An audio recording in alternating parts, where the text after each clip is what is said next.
Elim est l'un des villages les plus pittoresques du Cap occidental. Le temps s'est comme arrêté depuis l'arrivée il y a 2 siècles de missionnaires allemands. Pour vivre ici, il faut faire partie de l'église morave, un courant protestant très ancien. Les habitants paient leur loyer à l'église qui, en échange, maintient les infrastructures. Mais les membres du conseil municipal assurent que l'argent récolté n'est pas réinvesti dans le village. Et c'est notre bataille au quotidien. Ils nous doivent 2 millions de rands. Et cet argent doit servir à la maintenance de notre ville, car les prix ne font que monter. Nos routes ont besoin d'être faites, nos installations électriques aussi. Il faudrait moderniser les égouts. C'est pour tout cela qu'on a besoin d'argent. Tous les mois, c'est plus dur. Les résidents sont pourtant fiers de leur village, car c'était la première congrégation à avoir accueilli les communautés de couleur à l'abolition de l'esclavage. Ici, tout le monde descend d'esclaves qui venaient de Bali, de Malaisie ou des populations locales. Même la famille de la directrice du musée n'a jamais quitté ces lieux. Autour d'Elim, 700 hectares de terre appartiennent à l'église. Pour les cultiver, il faut payer une rente. Pour beaucoup, cette situation est inacceptable dans une Afrique du Sud post-apartheid qui a promis de redistribuer les terres aux communautés défavorisées. Certains sont donc allés en procès pour obtenir leur titre de propriété. Vous savez qu'on est en procès sur la question des terres? Est-ce que Oncle Paul pense que nous devons continuer ce combat?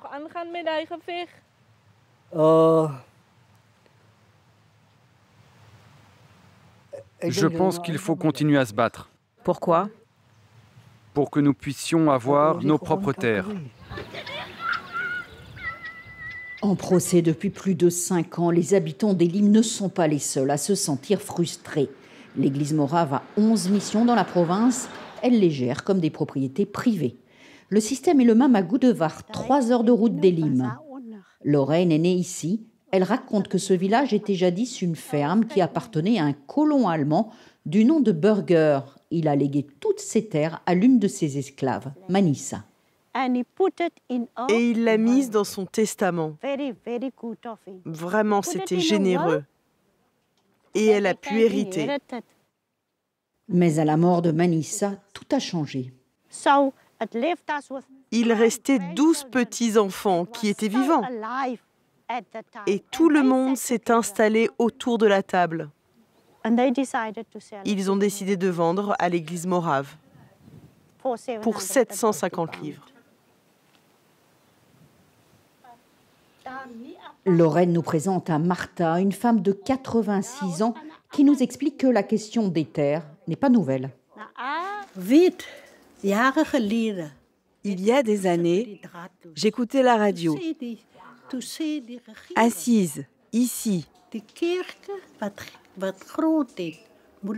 Et le gouvernement disait que les églises devaient rendre la terre aux populations. Mais ils n'ont jamais rien fait de concret pour forcer le clergé à le faire. Ils n'ont jamais imposé aucune procédure.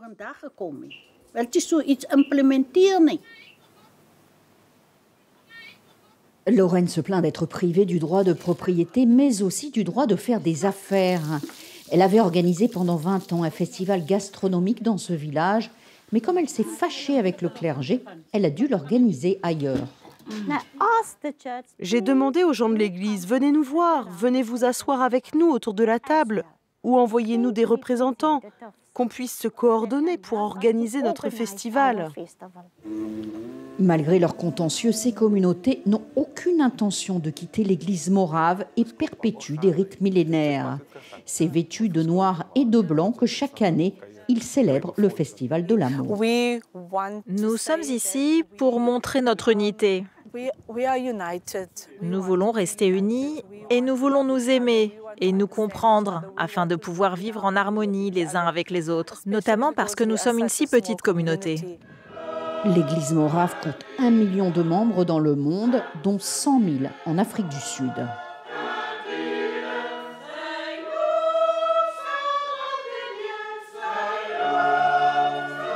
La direction de l'Église morave n'a pas tenu à répondre à nos questions. Chacun ici espère que ces conflits vont se régler à l'amiable.